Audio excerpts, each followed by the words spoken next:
ভারতীয় হাই কমিশনের স্বেচ্ছাসেবক ছাত্র ও যুব দলের স্মারকলিপি জনগণের আস্থা ধরে রাখতে না পারলে ছিটকে পড়তে হবে, নেতাকর্মীদের বললেন তারেক রহমান। ভারতের পররাষ্ট্র সচিব আসছেন আজ। দুদেশের সম্পর্ক এগিয়ে নেওয়ার আহ্বান পররাষ্ট্র উপদেষ্টার। অবৈধভাবে বাংলাদেশে থাকতে পারবে না বিদেশিরা, বলেছেন স্বরাষ্ট্র উপদেষ্টা। দেখছিলেন ক্রাউন সিমেন্ট সংবাদ শিরোনাম। বাংলাদেশের সহকারী হাইকমিশনে হামলা ও জাতীয় পতাকা অবমাননার প্রতিবাদে রবিবার ভারতীয় হাইকমিশনে স্মারকলিপি দিয়েছে ছাত্রদল, যুবদল এবং স্বেচ্ছাসেবক দল। এর আগে সংক্ষিপ্ত সমাবেশে বিএনপির সিনিয়র যুগ্ম মহাসচিব রুহুল কবির রিজভী বলেছেন, ধর্মনিরপেক্ষ দাবি করলেও ভারত কট্টর হিন্দুত্ববাদ ধারণ করে। তিনি বলেন, দেশে গণতন্ত্র ধ্বংস করে ফ্যাসিবাদ কায়েম করা শেখ হাসিনাকে ফেরাতে ভারত যা করছে তা সরাসরি আগ্রাসন। আহমেদ সরারের রিপোর্ট।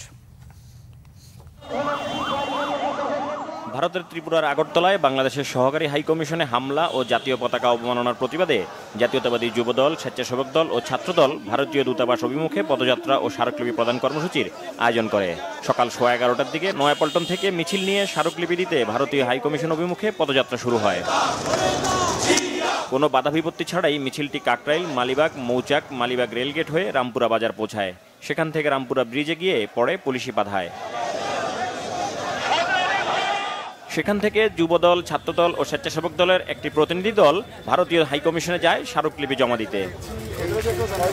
বাংলাদেশের বাইরে আমাদের কোনো জব নাই, আমাদের বন্ধু আছে। পদযাত্রা শুরুর আগে নয়াপল্টন দলীয় কার্যালয়ের সামনে এক সংক্ষিপ্ত সমাবেশে ছাত্রদল, যুবদল ও স্বেচ্ছাসেবক দল নেতারা ভারতের বর্তমান সরকার বাংলাদেশের অভ্যন্তরীণ রাজনীতিতে নাক গলাতে চায় বলে অভিযোগ করেন। তারা বলেন, পতিত ফ্যাসিস্টকে তাদের দেশে আশ্রয় দিয়ে তারা বাংলাদেশের 18 কোটি মানুষের আবেগকে অবমাননা করেছে। গত 16 বছর বাংলাদেশের মানুষের উপর ফ্যাসিবাদের একটি শাসন চাপিয়ে দেওয়ার জন্য সর্বাত্মক সহযোগিতা করেছে। শুধু তাই নয়, ফ্যাসিবাদের প্রধান শেখ হাসিনা বাংলাদেশ থেকে পালিয়ে ভারতে আশ্রয় নিয়েছে এবং তাকে আশ্রয় প্রশ্রয় দিচ্ছে। আর তাকে খুশি করার জন্য বাংলাদেশের সাথে অবন্ধুসুলভ সব রকম আচরণ করে যাচ্ছে ভারত। 30 লক্ষ শহীদের বিনিময়ে অর্জিত প্রিয় বাংলাদেশ, এই বাংলাদেশের স্বাধীনতা, সার্বভৌমত্ব, গণতন্ত্র, অখণ্ডতা রক্ষার জন্য বাংলাদেশ জাতীয়তাবাদী দলের প্রতিটি নেতা কর্মী আমরা কখনোই ভারতের এই আগ্রাসনী মনোভাব আমরা গ্রহণ করব না। আমরা বন্ধু রাষ্ট্র চাই, আমরা কোনো প্রভুত্ব সুলভ মনোভাব চাই না। কাউকে প্রভুত্ব সুলভ মনোভাব পোষণ করলে আমরা বরদাস্ত করব না। সমাবেশে বিএনপির সিনিয়র যুগ্ম মহাসচিব রুহুল কবির রিজভী বলেন, প্রতি মুহূর্তে প্রতিবেশী দেশে বসে ফ্যাসিবাদ নাশকতার বিভিন্ন চেষ্টা করছে। আপনারা বাংলাদেশের মানুষকে পছন্দ করেন না, আপনারা বাংলাদেশের সার্বভৌমত্বকে আপনারা শ্রদ্ধা করেন না, বাংলাদেশের স্বাধীনতাকে আপনারা শ্রদ্ধা করেন না, তাহলে আপনারা হাসিনাকে সমর্থন দিয়েছেন কেন? এই 15 বছর জনগণের প্রবল স্রোতের কাছে হাসিনা পালিয়ে গেলেন। সেই হাসিনাকে ফেরানোর জন্য শাসক গোষ্ঠী মানে ভারতের শাসক শ্রেণী যা করছেন, এটা পৃথিবীর ইতিহাসে এবং রাষ্ট্রবিজ্ঞানের ভাষায় একবারে সরাসরি আগ্রাসন ছাড়া আর কিছু নয়। ওদের সাথে কেউ বন্ধুত্ব করতে পারে না, কারণ ওরা মুখে যাই বলুক, ধর্মনিরপেক্ষ বলুক আর সেকুলার বলুক, ওদের মনের ভিতরে হচ্ছে কট্টর হিন্দুত্ববাদী হিংসা ছাড়া ওদের মধ্যে কিছু নেই। স্বাধীনতা, সার্বভৌমত্ব রক্ষা করে দেশের অখণ্ডতা বজায় রাখতে দেশবাসীর প্রতি উদাত্ত আহ্বান জানান নেতারা। দিল্লির আগ্রাসনকে প্রতিহত করতে। আহমেদ সরওয়ার, বাংলা ভিশন, ঢাকা। জনগণের আস্থা ধরে রাখতে যে কোনো মূল্যে দলীয় কর্মীদের মানুষের পাশে থাকার নির্দেশ দিয়েছেন বিএনপির ভারপ্রাপ্ত চেয়ারম্যান তারেক রহমান। গত 4 মাসে দলের কিছু নেতাকর্মী বিভ্রান্ত হয়ে আপত্তিকর কিছু কাজ করছে উল্লেখ করে এ ব্যাপারে কঠোর বার্তা দেন তিনি। বলেন, জনগণের আস্থা ধরে রাখতে না পারলে ছিটকে পড়তে হবে। রবিবার খিলক্ষেত থানা বিএনপির কর্মশালায় ভার্চুয়ালে যুক্ত হয়ে এসব কথা বলেন বিএনপির ভারপ্রাপ্ত চেয়ারম্যান। জনগণকে সম্পৃক্ত করতে রাষ্ট্র সংস্কারের 31 দফা প্রস্তাবনা নিয়ে প্রতিদিনই দেশের বিভিন্ন স্থানে কর্মশালার আয়োজন করছে বিএনপি ও সহযোগী সংগঠনগুলো।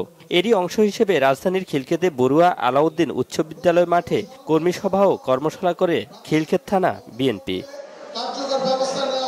কর্মশালা ভার্চুয়ালি যুক্ত হন বিএনপির ভারপ্রাপ্ত চেয়ারম্যান তারেক রহমান। নেতাকর্মীদের বিভিন্ন দিক নির্দেশনা দিয়ে তিনি বলেন, সংস্কার প্রস্তাব শুধু বিএনপির জন্য নয়, দেশের প্রতিটি মানুষের আকাঙ্ক্ষার প্রতিফলন।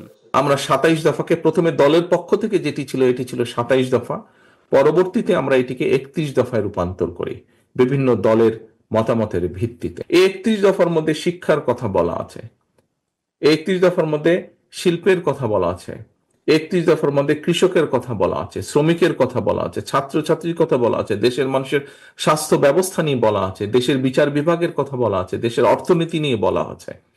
এই কথাগুলোই আপনাদের সামনে আজকে তুলে ধরা হচ্ছে।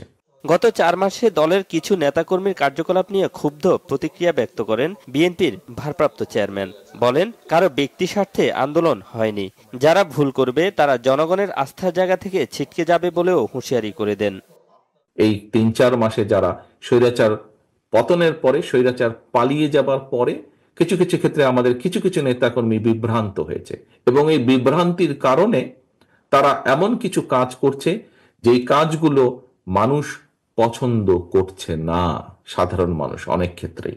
সহকর্মীবৃন্দ, আজকে আপনাদের পরিষ্কার একটি কথা বলি, আপনার লক্ষ্য বা উদ্দেশ্য যদি মানুষের আস্থা অর্জন না হয়ে থাকে, আপনার লক্ষ্য বা উদ্দেশ্য যদি অন্য কিছু হয়ে থাকে, আপনার লক্ষ্য বা উদ্দেশ্য যদি দলের আদর্শকে রক্ষা করা যদি না হয়ে থাকে, বিশ্বাস করুন আপনার উদ্দেশ্য অন্য কিছু হলে 2 দিন পরে আপনি ছিটকে পড়ে যাবেন, আপনি দল থেকে ছিটকে পড়ে যাবেন, আপনি মানুষের সমর্থন থেকে ছিটকে পড়ে যাবেন। কর্মশালায় 31 দফার বিভিন্ন দিক পাওয়ার পয়েন্ট প্রেজেন্টেশনের মাধ্যমে নেতাকর্মীদের সামনে তুলে ধরেন ঢাকা মহানগর উত্তর বিএনপির আহ্বায়ক আমিনুল হক। বাংলাদেশ স্বৈরাচার মুক্ত হয়েছে, সেই স্বৈরাচার মুক্ত বাংলাদেশে আমরা প্রত্যাশা করি, এদেশের মানুষ প্রত্যাশা করে বাংলাদেশে যাতে আর কোনো স্বৈরাচারের জন্ম না হয়, বাংলাদেশে যাতে স্বাধীনভাবে আমরা আমাদের মতামত প্রকাশ করতে পারি। শুভ মাহফুজ, বাংলা ভিশন, ঢাকা।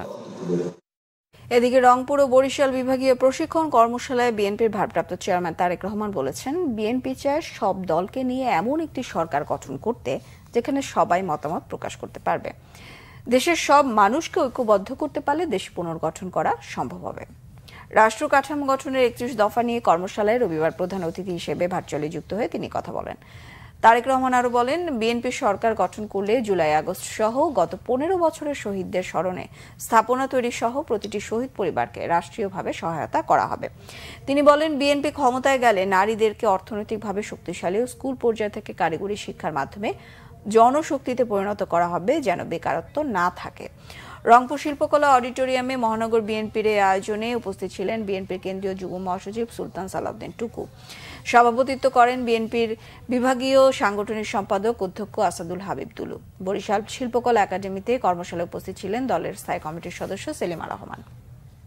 স্বৈরাচারকে খেদিয়ে দিয়েছে, বিদায় করেছে, বাধ্য করেছে পালিয়ে যেতে, সকলের মিলিত প্রচেষ্টায়, লক্ষ কোটি মানুষের মিলিত প্রচেষ্টায়।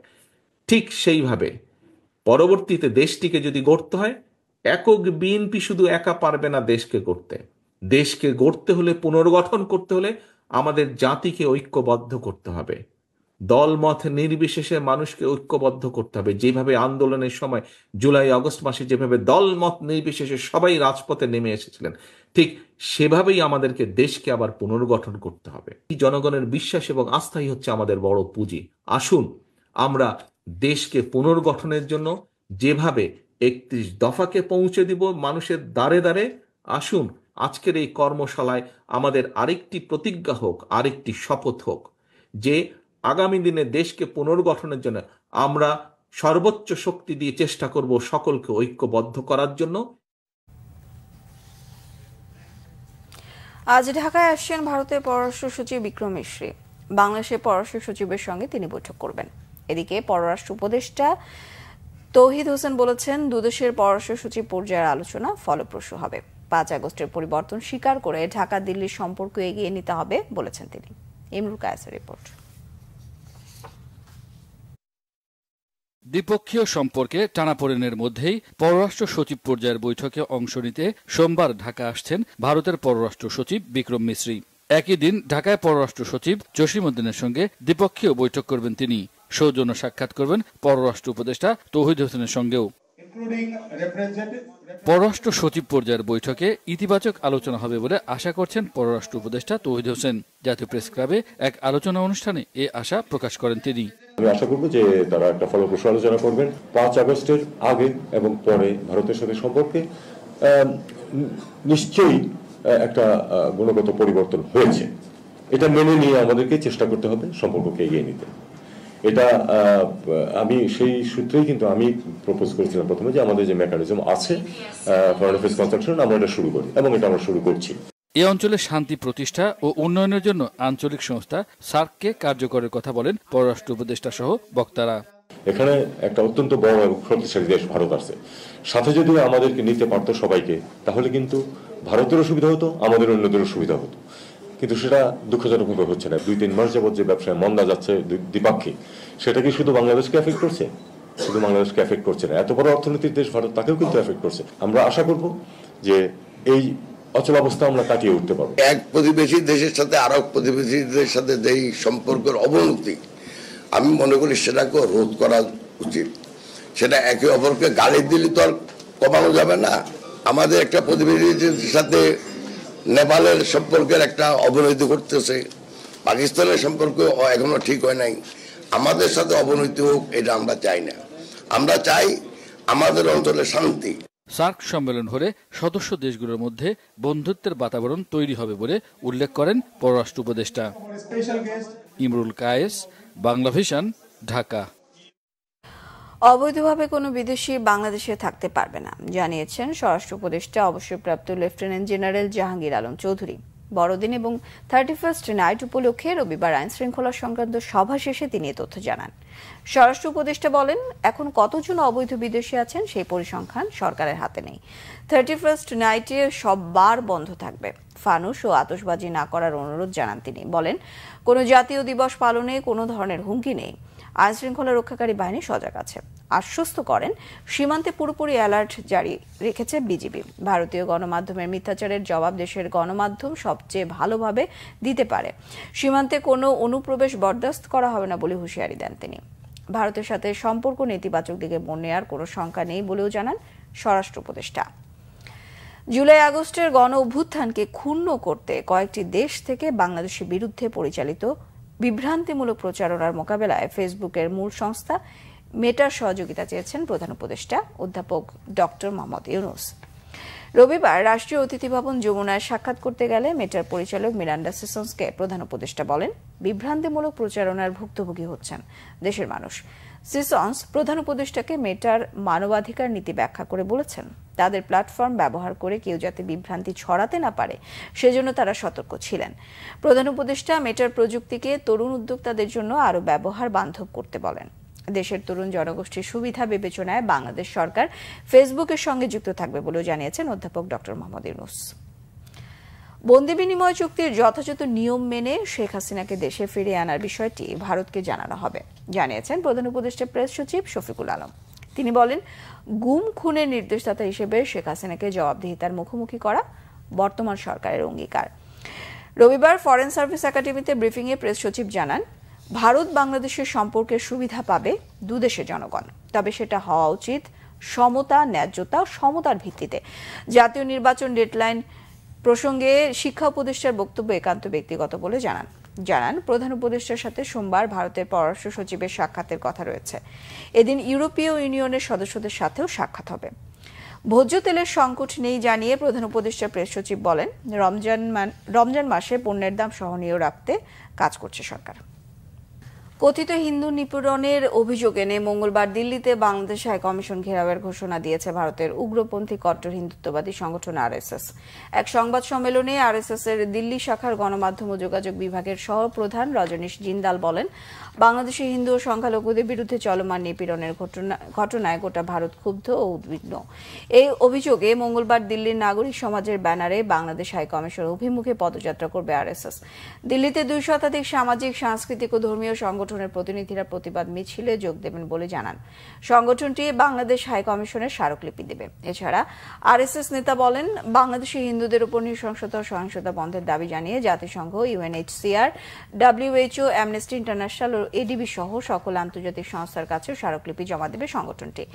ভারতের গণমাধ্যমগুলো বাংলাদেশে হিন্দু ও সংখ্যালঘুদের উপর অত্যাচার নিয়ে মিথ্যাচার ও ভুয়া খবর অব্যাহত রেখেছে। বাংলা ভিশনের পরিচালক মোহাম্মদ আজিজুল হক ইন্তেকাল করেছেন। ইন্না লিল্লাহি ওয়া ইন্না ইলাইহি রাজিউন। গতরাতে তিনি সিঙ্গাপুরের একটি হাসপাতালে চিকিৎসাধীন অবস্থায় ইন্তেকাল করেন।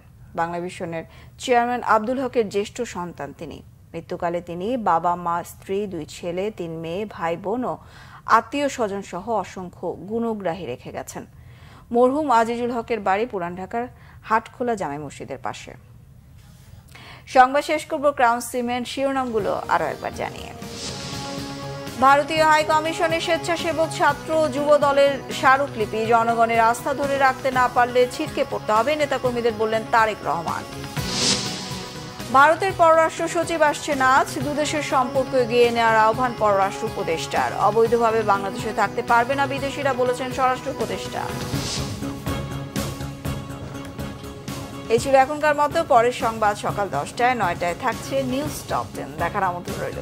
এছাড়া বাংলা ভিশন সংবাদ সংশ্লিষ্ট অনুষ্ঠান দেখতে ভিজিট করুন www.bbnews24.com ও facebook.com/banglavisionnews। সাবস্ক্রাইব করুন youtube.com/banglavisionnews। সঙ্গে থাকায় ধন্যবাদ সবাইকে।